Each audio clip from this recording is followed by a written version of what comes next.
Okay, so first we're gonna go over how to set the blade depth, which I'm sure you probably already know.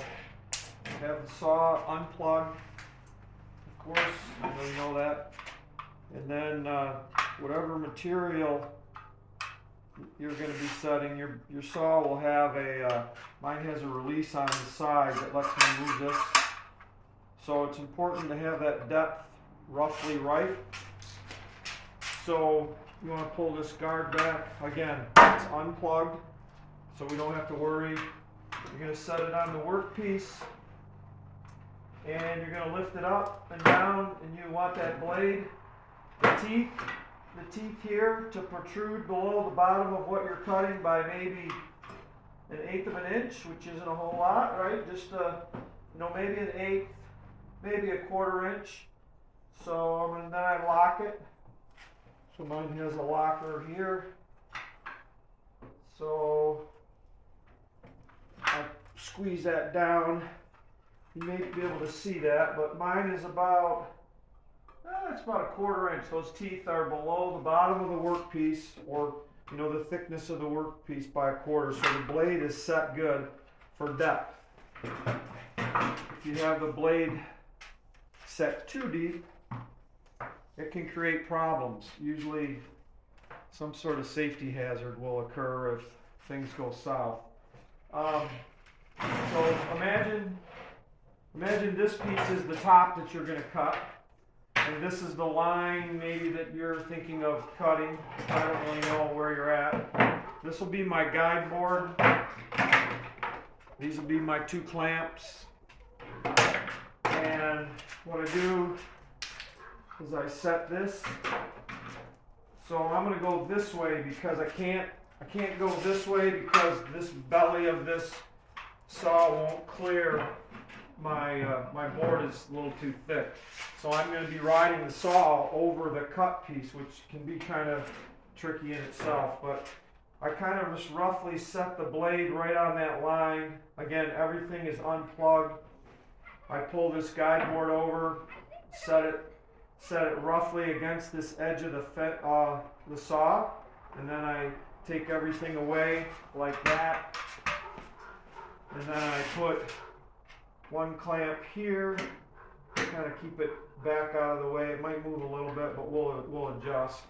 I get it tight just a little bit, not real tight just yet. And then I take a measurement from the wood edge to the line, and I want it to be the same on both ends. So this, on mine, it measures from here to here is 1 1/4, and so that's a little heavy there. So I just loosen this and bring it over so that it's going to be roughly. So now this one measures 1 1/4, and that one measures 1 1/4. So that's good. Imagine this is your countertop. And then I clamp them, I squeeze them so they're really tight, because I kind of don't want those to move. And on yours, this is going to be your finished surface underneath your countertop. So you want to be careful. You may want to put some tape on the counter surface where the clamp is going to hit. Tape it up real good with some masking tape so that your clamp doesn't mar or damage your surface. It shouldn't, but so now we again do a check. We just kind of not plugged in, and we bring this up and we bump it on here, and then we bring the blade up and we say, oh yeah, that looks pretty good. So that blade looks like it's going to come right down the line,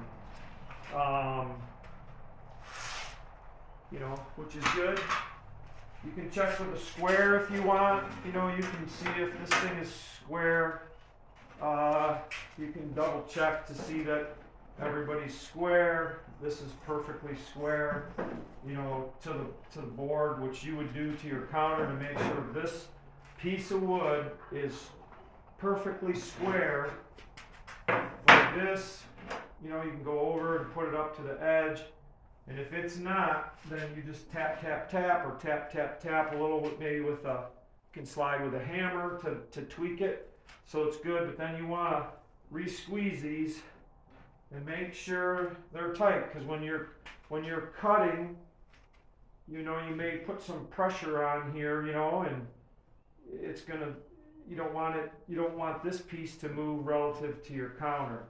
And then if you set it on something, you may want a helper to hold the good side, or you can clamp it down. You can put some clamps on whatever you got.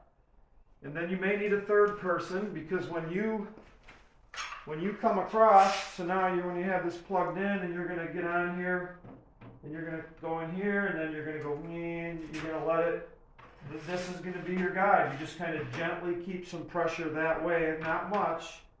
You'll see it'll just stay right there and you'll come right across. But when you get about to here, you really want a second person or somebody to hold this flush and true to here and grab it here, but not get their hands anywhere near the blade. Because as you get near the end, this piece is going to want to snap off. And if it snaps off wrong, it's going to break your laminate on the other side. So you kind of need to explain that as you're going, you're going to keep your two hands, one hand here, one hand here at all times. Never let go. That's a safety problem if you do. So you're going to be coming across here, and then at some point somebody might be maybe one hand here and one hand here, and they're just kind of holding it and just carefully holding it. And while you're talking to them, maybe you're saying, okay, I'm getting near the end, and they can keep following you with their hand like that, and then you'll come right out the end. The other thing is, one of your countertop pieces is going to have edge banding on the end. And this saw is going to blow that edge banding right out the end. So you may want to have the edging on the end that you go into. So face laminate down to the ground, and the edge banding that's on your one side, you're going to maybe cut in here. I'm not exactly sure which is best. If it was mine, I would go into the edging. I'd probably tape the edging up. So I would take some tape, masking tape, and I'd put it and I'd wrap it all the way around the first inch or so and push down really hard so it's stuck on there really good, and the corner is really good like this and this. So that tape is on there really good, so that when you enter, that tape is going to help hold that laminate from hopefully exploding. It's usually the blue painter's tape, or even just regular masking tape would be fine. You don't need to come back very far, maybe 1 inch, and wrap it. So you come in and then you're going to go out. I think if you had the edge banding on this end, I'm not sure, when you go through, it might explode it off the end. It's going to be tricky. That'll be a little tricky. Again, two hands on here. Probably clamp this down to your table that you're cutting with, or have somebody hold that.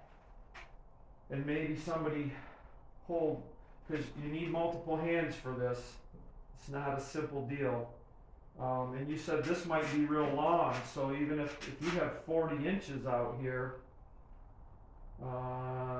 that can get a little tricky. So that you might want to do you could do a test cut and maybe leave like 6 inches extra. So do a first, make your line on the first one you do 6 inches more than what you really wanted. Or if you can afford 6, because that'll give you, maybe 4 inches, 4 or 5 inches more than you really want. So you'll do a first practice cut, and then once that piece is out of the way, you'll just have a little piece like I have here, and then you can redo with your new line and then go. So you would have learned a little bit. You'd have another line. This is your real line. That's what you really want for the kitchen. The first cut might be over here, and then you have your big long board. So now it's not quite as, you're going to be out like this, and you're going to go like this. Someone's going to be helping you, and even if something chips or doesn't cut right, you'll learn how to go through this banding And then when you're done, you clean everything up and you reset this to this offset for your saw and get things going, and away you go. So, man, I don't know if I covered everything, but the first cut you do, which is 4 inches more, maybe, you're going to loosen this and slide it, and you'll do the same thing, square it up and make your cut. And then the second cut will be on the real line. And again, edge banding here, taped up. I do the taped up here just to practice when you do your first cut that's got a little extra material, to see how everything behaves. You know, you're gonna hold that saw nice and let it lay flat on the wood and just kind of bring it along. And again, you might have, you said it was pretty big, so you might have to reach. You might have to go like this and go and reach over. It can get a little tricky. Because your counter, you said, was 24, so this piece is 27, so it's just a little bit bigger than your counter. Anyway, that's my training from 1,800 miles away.